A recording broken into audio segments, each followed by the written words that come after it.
तट्टी इडली फार ट्रेंडमध्ये आहे. म्हटलं आपणही ट्राय करूयात. खूप टेस्टी झालं होतं काय. तुम्ही सुद्धा ट्राय करा. चला तर मग सुरुवात करूयात रेसिपीला. तांदूळ आणि उडीद डाळ 2 ते 3 तास छान भिजून घ्यायचे. मी मेजरमेंटसाठी हा ग्लास यूज केला आहे. 4 वाटी तांदूळ घेतलं आहे आणि 2 वाटी उडीद डाळ घातलं आहे. याचप्रमाणे तुम्ही करून घ्या. आणि मी ग्राइंड करताना 1 मूठ पोहे वापरले होते. तुम्ही त्यात चुरमुरेही वापरू शकता. एकदम मऊसूत होतात. तांदूळ आणि उडीद डाळ दोन्ही मिक्सरला काढून घेतले आणि एकाच भांड्यात दोन्ही घालून मिक्स करून घेतलं आहे.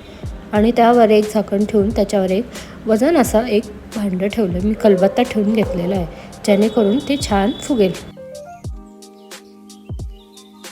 मस्त पीठ फुगलं होतं, छान असं मुडलं होतं पीठ. मग त्याला मी अजून एकदा ढवळून घेतलं आणि मी एकाच साईडून ढवळून घेते, परत उलट्या साईडला ढवळत नाही, त्यामुळे इडल्या जास्त फुगतात.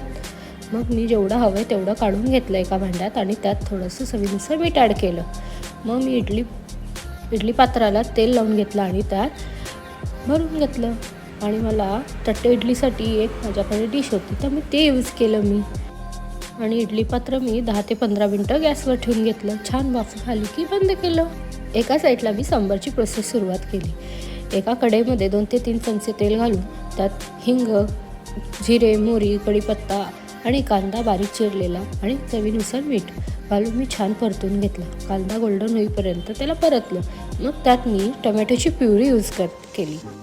त्यालाही 2 मिनटं परतून घेतलं. मग त्यात मी धने पावडर, सांबार मसाला आणि हळद घालून छान त्याला परतून घेतलं आणि थोडंसं पाणी घालून त्याला एक उकळी दिली. मग त्यात मी डाळ घालून घेतलं. मूग डाळ आणि तूर डाळ दोन्ही डाळ मिक्स असतात आमच्या. मग त्याला रवीच्या साहाय्याने मी एकजीव करून घेतलं आणि त्यात पाणी ॲड केलं आणि त्याला एक उकळी दिली. मग त्यानंतर मी कोथिंबीर घातलं. मस्त झाली आपला सांबार रेडी. आणि खोबरंही ॲड केलं आहे बरं काय, शेवटी ओला खोबरं आहे. मस्त झाला मग सांबार. तुम्ही सुद्धा ट्राय करा आणि कमेंट करून सांगा की कशी झाली सांबार.